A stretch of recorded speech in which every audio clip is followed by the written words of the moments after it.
सुषमा और सुमन दोनों देवरानी जेठानी के घर आमने सामने थे। जेठानी सुषमा के घर वेज खाना बनता था और देवरानी सुमन के घर नॉनवेज बनता था। जब भी सुमन के घर नॉनवेज बनता तो उसकी महक सुषमा के घर तक जरूर पहुंचती थी, जैसे आज पहुंच रही थी। दीपक, सुमन चाची आज खाने में क्या बना रही हैं? बहुत खुशबू आ रही है। रिंकू भैया, वो मम्मी आज चिकन बिरयानी बना रही हैं। आज हम सबका चिकन बिरयानी खाने का मन था इसलिए। चिकन बिरयानी का नाम सुनकर रिंकू के मुंह में पानी आ जाता है। तभी सुमन आंगन में आ जाती है। चाची जी, आपने चिकन बिरयानी बनाई है? हाँ, बस बना कर ही आई हूँ, खाओगे? पर मम्मी ने तो राजमा चावल बनाए हैं। छोड़ो ना, राजमा चावल तो हम रोज ही खाते रहते हैं। हाँ चाची, मैं बस अभी हाथ मुंह धोकर आता हूँ। चाची, मैं भी आ जाऊँ? हाँ हाँ, क्यों नहीं, तुम भी आ जाओ। मैंने बहुत सारी चिकन बिरयानी बनाई है, सब मिलकर खाएंगे। रिंकू और गिन्नी दोनों सुमन के घर खाना खाने के लिए जाने लगे। तभी सुषमा ने उन्हें रोक दिया। तुम दोनों कहाँ जा रहे हो? खाना नहीं खाना क्या? नहीं मम्मी, मैं और गिन्नी चाची के घर जा रहे हैं। उन्होंने अपने यहाँ चिकन बिरयानी बनाई है। ये राजमा चावल हम कल खा लेंगे। तुम दोनों की रोजाना की आदत है, जब खाना ही नहीं होता तो बनवाते क्यों हो? तुम दोनों को भी हर समय नॉनवेज खाने की आदत पड़ती जा रही है। पता नहीं सुमन को भी नॉनवेज की क्या लत है, अपने साथ साथ पूरे घर को नॉनवेज खाना सिखा दिया है। तो नॉनवेज खाने में बुराई ही क्या है माँ? अच्छी बात है। अब सुषमा ने तो इतने सालों में बच्चों को और मुझे कभी खिलाया नहीं। सुमन के आने के बाद कम से कम बच्चों को नॉनवेज मिल जाता है। राजेश भैया, थोड़ी सी चिकन बिरयानी दे दूं? खाओगे? अभी खाना तो नहीं खाया? अरे कहाँ खाया है यार, तुम्हें तो पता है मैं राजमा नहीं खाता हूँ। बिरयानी खिला दे, बहुत मन हो रहा है कुछ चटपटा खाने का। हाँ हाँ, देता हूँ भैया। पूरे घर में सुमन की बहुत तारीफ होती थी।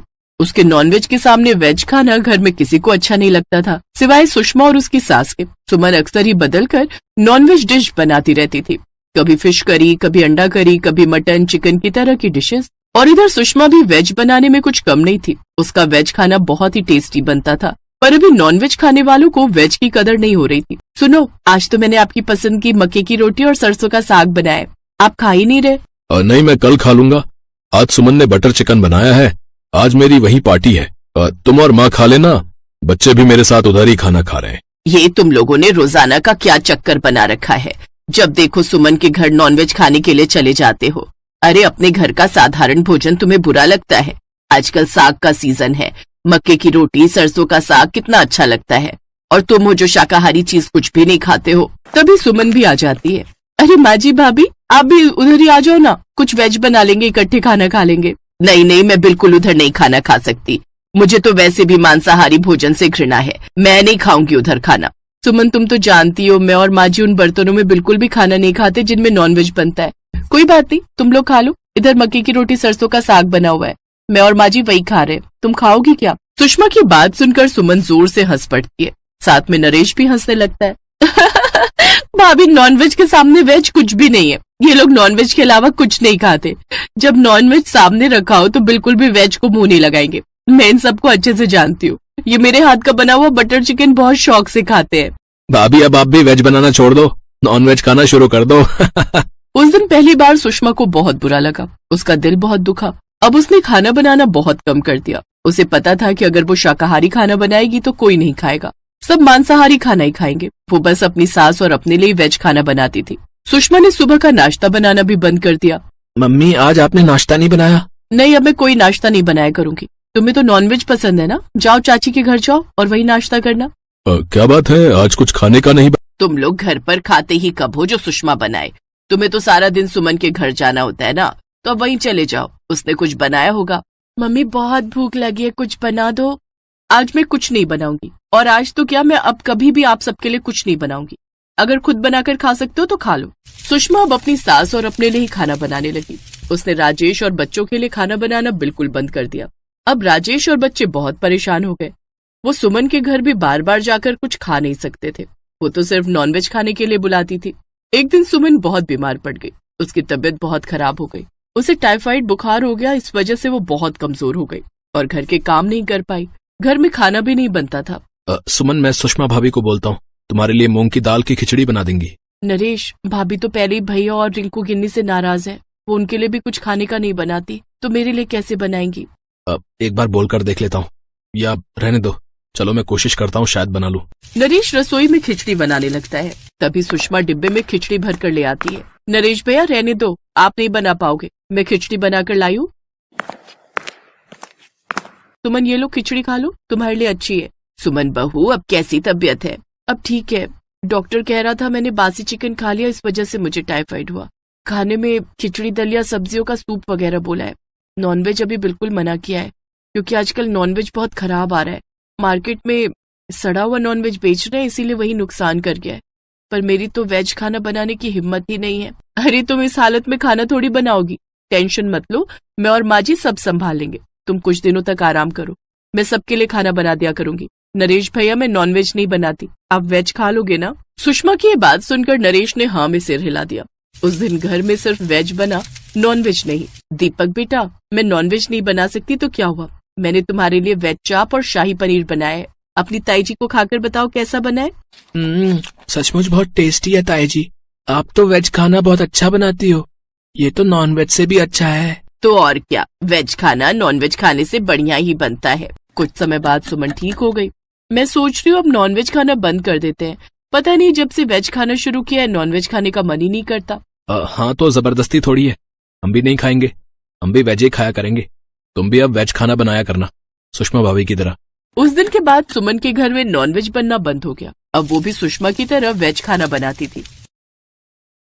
माँ जी, भाभी, आज तो आप मेरे घर में खाना खा सकते हो ना? अब मेरे घर में नॉनवेज नहीं बनता।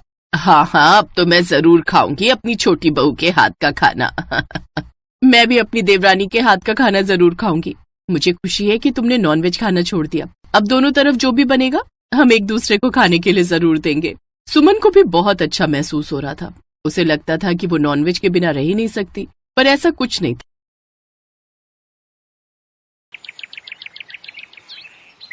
हरिया बस कर बेटा, सुबह से काम कर रहा है, आजा रोटी खा ले। हाँ माँ, तुम चलो, बस ये कढ़ाई तैयार होने ही वाली है। ठीक है, जल्दी कर। कमला और उसका बेटा हरिया एक छोटे से गांव में रहते थे। हरिया के पिता एक लोहार थे और हरिया ने उन्हीं से लोहार का काम सीखा था। लेकिन एक दिन एक हादसे में उनकी मौत हो गई। हरिया शुरू से ही बहुत समझदार था। उसने जल्दी ही काम शुरू कर दिया और पैसे कमाने लगा। वो लोहे के बर्तन बनाकर बेचने लगा और इस तरह घर चलाने की जिम्मेदारी उठाने लगा। अरे वाह, आलू मटर की सब्जी, बढ़िया, आज तो पेट भर कर खाऊंगा। हाँ हाँ, जितना चाहे उतना खा। अच्छा सुन, अब तू बड़ा हो गया है रे, कब तक मुझसे घर के सारे काम कराएगा? अरे कैसी बात कर दी माँ, कल से तुम कुछ मत करना, सारा काम मैं करूंगा। अरे बैल बुद्धि, मैं ये कह रही थी कि तू अब ब्याह कर ले। ना ना, मैं ब्याह नहीं करने वाला। क्यों भाई, सब करते हैं तो फिर तू क्यों नहीं करेगा? माँ, मैं जितना कमा पाता हूँ उसमें हम दोनों का ही गुजारा ठीक से नहीं हो पाता। ऐसे में तीसरी का खर्चा कहाँ से उठाऊंगा? और दूसरी बात, कल को वो आकर तुमसे लड़ने लगी तो मुझसे तो बर्दाश्त नहीं होगा माँ। अरे पगले, सारी लड़कियां एक जैसी नहीं होती, और वैसे भी घर में लक्ष्मी आ जाएगी तो अपने भाग्य का खाएगी, समझा? कुछ भी कहो पर मैं ब्याह नहीं करूंगा माँ। हरिया अपनी माँ कमला की बात मानने को तैयार ही नहीं था।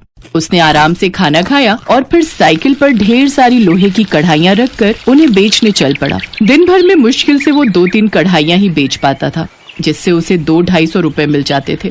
बस यही उसकी रोजी थी। और फिर उसी शाम, अरे माँ, ये आलू टमाटर की सब्जी अभी भी रखी है, तुमने खाना नहीं खाया क्या? खाया तो था, पर सब्जी थोड़ी ज्यादा बन गई थी। वो छोड़, ये बता तूने क्या सोचा फिर शादी के बारे में? क्या माँ, फिर वही बात, कुछ और बात करो ना। अच्छा, मतलब तू चाहता है कि मैं बिना पोते पोती का मुंह देखे इस स्वर्ग से धार जाऊं? इसे मेरी इच्छा मान चाहे जिद, ब्याह तो तुझे करना ही पड़ेगा। ठीक है, पर एक शर्त पर करूंगा मैं ब्याह। हाँ बोलना। कल फिर से आलू टमाटर की सब्जी बनाओगी। हरिया की बात सुनकर कमला हंसने लगी। हरिया जितना मेहनती और ईमानदार था उतना ही भोला भी था। अब कमला पर जिम्मेदारी थी कि वो हरिया के लिए उसके जैसी ही मेहनती और भोली भाली लड़की ढूंढ कर लाए। और अगले दिन से ही कमला इस काम में लग गई। और फिर एक दिन बगल के एक गांव में उसे एक ऐसी लड़की मिल ही गई। कमला उसके घर हरिया के लिए रिश्ता लेकर गई। वहां पहुंचते ही उसने देखा कि वहां भी एक आदमी हरिया की तरह कढ़ाइयाँ बना रहा था। और फिर, दीनानाथ जी नमस्कार। नमस्कार बहन जी, मैंने आपको पहचाना नहीं। मैं कमला, रामकिशन की जोरू, चंबलिया गांव से आई हूँ। अच्छा अच्छा, आओ बहन जी आओ। मैं और रामकिशन शहर में कई दिन साथ रहे थे, फिर मुझे पता चला कि वो शांत हो गया है। वो सब छोड़िए, आप कैसी हैं और आपका बेटा? इसके बाद कमला ने दीनानाथ से उसकी बेटी लक्ष्मी का हाथ अपने हरिया के लिए मांग लिया। दीनानाथ अपनी बेटी से बहुत प्यार करते थे। उन्होंने हरिया से मुलाकात की तो उन्हें भी हरिया बहुत पसंद आया और फिर कुछ ही दिनों के बाद हरिया और लक्ष्मी की शादी हो गई। आहा, अब मेरी सारी मन्नतें पूरी हो गई, मेरे घर लक्ष्मी आ गई। पर माँ जी, मेरा सिर्फ नाम ही लक्ष्मी है, मेरे बाबा बहुत गरीब हैं।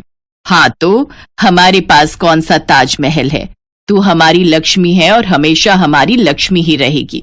लक्ष्मी वाकई बहुत समझदार और मेहनती थी। उसने जल्द ही घर का सारा काम संभाल लिया। ये देखकर हरिया को बड़ा सुकून मिलता था। फिर एक दिन, माँ जी, मैंने कभी आपको कुछ मीठा बनाते नहीं देखा। हाँ, ये बात तो तुमने ठीक कही। चलो एक काम करो, जाओ आज तुम सबके लिए सेवई बनाओ, ठीक है? ठीक है माँ जी।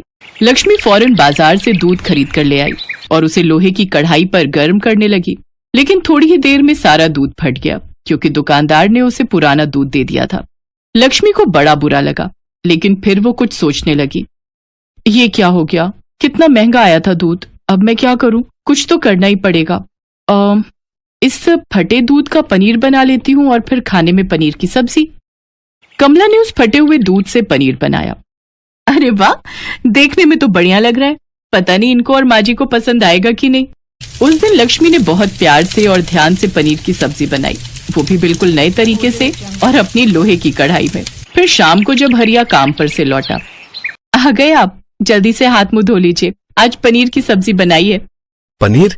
क्या बनाया है, मटर पनीर या शाही पनीर? ना। तो फिर पनीर टिक्का या कढ़ाई पनीर? हाँ, कढ़ाई पनीर है, मगर पनीर टिक्का की तरह। जल्दी से खाकर बताइए ना कैसा बना है। ये कहते हुए लक्ष्मी ने लोहे की कढ़ाई में बना कढ़ाई पनीर हरिया और कमला के सामने परोसा। और जैसे ही कमला और हरिया ने पहला निवाला खाया तो वो दंग रह गए। उन्होंने आज तक ऐसा कुछ नहीं खाया था। वो भर भर कर लक्ष्मी की तारीफ करने लगे और तभी दरवाजे पर दस्तक हुई। लक्ष्मी के पिता दीनानाथ आए थे। लक्ष्मी ने उन्हें भी अपना कढ़ाई पनीर खिलाया। दीनानाथ भी इस नए तरीके का कढ़ाई पनीर खाकर बहुत खुश हुए और फिर, पता है माँ जी, मैंने आज इस कढ़ाई पनीर को बनाने में बहुत मेहनत की। हाँ, वो दिख भी रहा है बहू, कमाल बनाया है तुमने। माँ जी, मैं क्या सोच रही थी, क्या मैं छोटा सा ढाबा खोलकर यही कढ़ाई पनीर बनाकर बेचूं? कैसा रहेगा? बेटी, इसमें कोई शक नहीं कि तुम्हारी सब्जी बहुत अच्छी है, पर ढाबा खोल सके उतने पैसे हमारे पास नहीं है। आप फिक्र न करें बहन जी, हम सब मिलकर लक्ष्मी की इच्छा पूरी करेंगे। आप लोगों ने मेरी लक्ष्मी को बहुत प्यार दिया है, तो उसे भी एक मौका मिलना चाहिए अपने परिवार के लिए कुछ करने का। 1 महीने के अंदर ही दोनों परिवारों ने मिलकर एक छोटा सा ढाबा खोल लिया, जहां लक्ष्मी अपना खास लोहे की कढ़ाई और भट्टी में भुना कढ़ाई पनीर बनाकर बेचने लगी। पहले ही महीने लक्ष्मी ने पूरे 20,000 रुपए कमाए और फिर बीतते वक्त के साथ लक्ष्मी के बनाए पनीर को खाने वाले भी बढ़ते गए और उसकी तरक्की भी। और इस तरह लक्ष्मी ने वाकई अपने परिवार के भाग्य खोल दिए।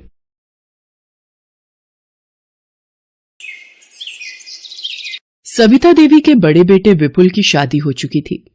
बड़ी बहू सुगंधा ऊपर से तो बहुत मीठी मीठी बातें करती थी, पर किसी के साथ बैठ जाए तो सविता की बुराई के पुल बांध देती थी। सविता देवी अपने छोटे बेटे विकास के लिए लड़की ढूंढ रही थी। एक दिन सुगंधा पड़ोसन शीला के घर बैठी। चल शीला, अब मैं चलती हूँ, शाम की रसोई का वक्त हो रहा है, गोभी मटर की सब्जी बनानी है। तुझे तो पता है ठंड में फिर ज्यादा देर हो जाए तो रसोई के काम करने का दिल नहीं करता। इतनी परेशान क्यों हो रही है? तेरी सास को पता तो है तू मेरे पास बैठी है, तो सब्जी बना लेंगी वो? सब्जी बना लेंगी? वो एक आलू ही काट कर रख दे तो गनीमत है। जब से ब्याह कर आई हूँ तब से मानो रसोई का रास्ता ही भूले बैठी है मेरी सास। अच्छा रुक, मैं अभी आई। ये ले, जिस सरप्राइज के लिए तुझे चुपके से बुलाया था, तेरे मटन के चटपटे कबाब खाती जा। ससुराल वालों से चोरी चोरी नॉनवेज खाना पड़ता है। पता नहीं कैसी सास मिली है जो नॉनवेज नहीं खाने देती, ना ही बनाने देती है। सुन, थोड़ी सी सौंफ और चीनी दे दे, मुंह सूंघ कर पहचान जाएगी मेरी सास। उनके सामने तो मैं हमेशा यही ड्रामा करती हूँ कि मैंने तो कभी नॉनवेज खाया ही नहीं, मैं तो वेजिटेरियन हूँ। मैं तो मांस मच्छी मुर्गे से दूर ही रहती हूँ। चल, अब मैं चलती हूँ। सुगंधा अपनी सास से चोरी चुपके अपनी पड़ोसन शीला के घर जाकर नॉनवेज खाती थी और अपनी सास के सामने हमेशा उसने यही झूठ बोला कि वो नॉनवेज नहीं खाती है। विकास रश्मि नाम की एक लड़की से प्यार करता था। माँ, मैंने बोल दिया कि मैं रश्मि के सिवा किसी और से शादी नहीं करूंगा। पर तुम कह रहे हो कि रश्मि नॉनवेज खाती है, और तुम्हें पता है मुझे नॉनवेज खाने वालों से सख्त नफरत है। सुगंधा बहू को ही देख लो। सुगंधा मेरी पसंद की बहू है और ये नॉनवेज नहीं खाती है। पर माँ, तुम नॉनवेज खाने वालों को गलत क्यों समझती हो? जो लोग शुद्ध शाकाहारी होते हैं, कमियां तो उनमें भी होती है ना। अगर आपने मेरी शादी रश्मि से नहीं होने दी तो मैं कभी भी शादी नहीं करूंगा। और फिर सविता देवी विकास से रश्मि की शादी के लिए तैयार हो जाती है। रश्मि ससुराल आ जाती है। सुगंधा बहू, मैंने तुम्हें कुछ बर्तन बोले थे अलग करने के लिए, कर दिए? जी माँ जी। रश्मि, ये कढ़ाई, फ्राई पैन और तवा और कुछ बर्तन अलग कर दिए हैं। माँ जी ने कहा है कि तुम नॉनवेज खाती हो, इसलिए तुम्हारे बर्तन अलग ही रहेंगे। माँ जी, पर मैं रोजाना नॉनवेज नहीं खाती, कभी कभी थोड़ा बहुत ले लेती हूँ। पर खाती तो हो ना, ये तो नहीं कि तुमने कभी खाया ही नहीं, इसलिए तुम अपना खाना अलग ही बनाओगी। बेचारी रश्मि को सिर्फ इस बात की सजा मिल रही थी कि उसने सच बोल दिया कि वो कभी कभी नॉनवेज खा लेती है। पर सुगंधा, जो कि नॉनवेज खाती है, ये किसी को पता नहीं चलता था। अरे शीला, रश्मि तो बुरी फंसी। बेचारी ने सच बोल दिया कि मैं नॉनवेज खाती हूँ, और माँ जी ने आते ही उसके बर्तन अलग कर दिए। चल, इसी बात पर फिश के पकौड़े हो जाए। ये ले, हरी चटनी के साथ। सविता देवी रश्मि से नफरत करती थी, इसलिए रश्मि को घर के किसी भी काम में हाथ नहीं बटाने देती थी। एक दिन, सुगंधा बहू, इसी सोमवार वर्षा मौसी आ रही हैं, उनके लिए बिना प्याज लहसुन का भोजन बनाना तुम्हारी जिम्मेदारी है। और हाँ, रश्मि बहू को बोल दो अपना भोजन पहले बनाकर रख लेगी, कभी भोजन में हाथ लगाती फिरे। रसोई में भी फटकने मत देना इसे। माँ, ये तुम गलत कर रही हो। रश्मि ने आज कौन सा नॉनवेज खाया है जो तुम इतनी नफरत कर रही हो? और जब से शादी हुई है, शायद ही एक या 2 बार रश्मि ने नॉनवेज खाया है, वो भी मेरे साथ बाहर जाकर। और मैं भी तो नॉनवेज खाता हूं, फिर मेरे से नफरत क्यों नहीं? इसलिए क्योंकि मैं आपका बेटा हूं, और वो बहू है तो नफरत। सुगंधा मन ही मन मुस्कुराती हुई अपने कमरे में आ जाती है।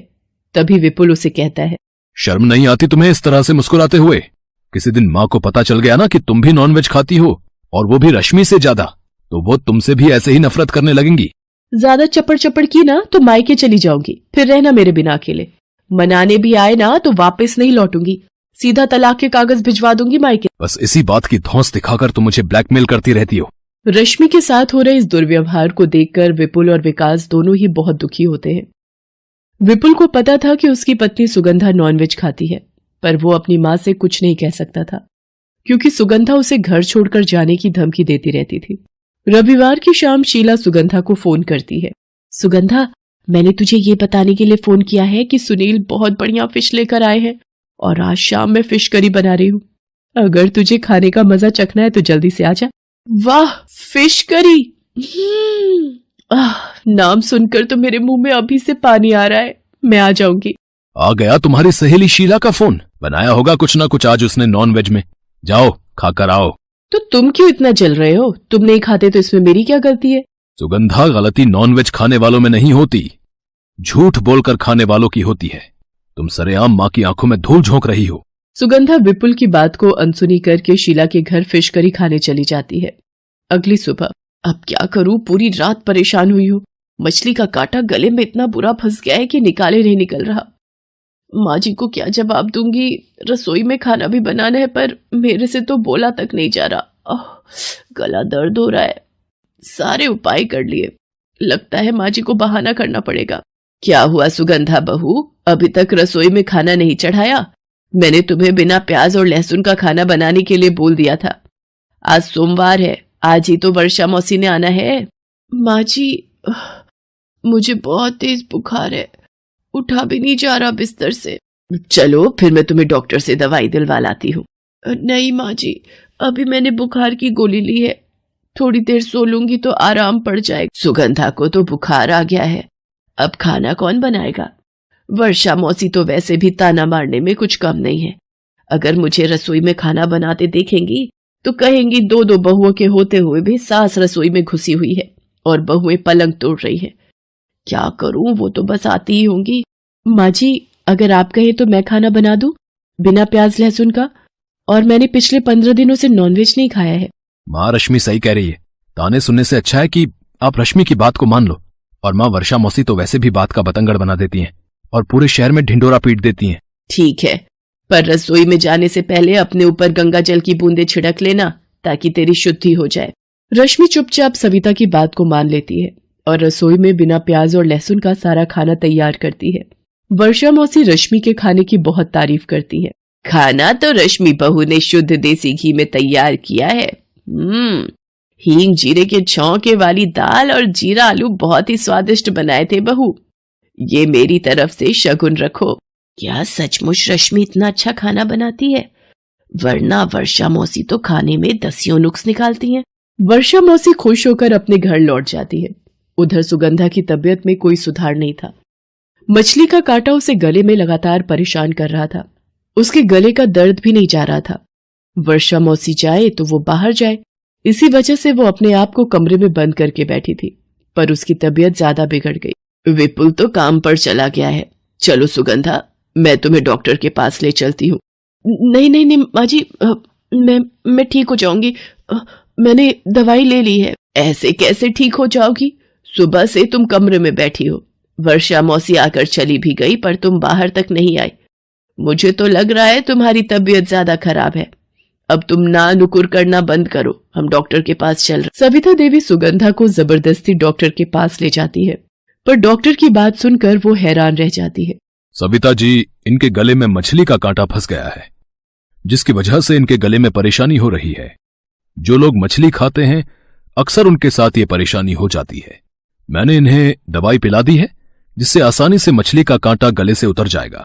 सुगंधा की नजरें शर्म से झुकी हुई थी। उस वक्त सविता देवी ने कुछ नहीं बोला और चुपचाप सुगंधा को लेकर घर आ गई और रश्मि के बर्तन जो अलग किए हुए थे वो सब रसोई के बर्तनों के साथ रख दिए। सुगंधा ये सब देखती रही। इससे पहले कि रश्मि कुछ समझ पाती, सविता देवी ने रश्मि को अपने गले से लगा लिया